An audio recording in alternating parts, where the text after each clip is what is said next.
This is a 5-shot group shot from a kneeling position at 60 yards using the Hornady practice ammunition. It's steel cased using a 75 grain bullet.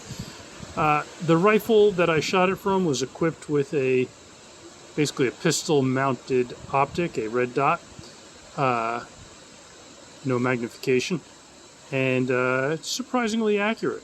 We'll take a look at that at a later date.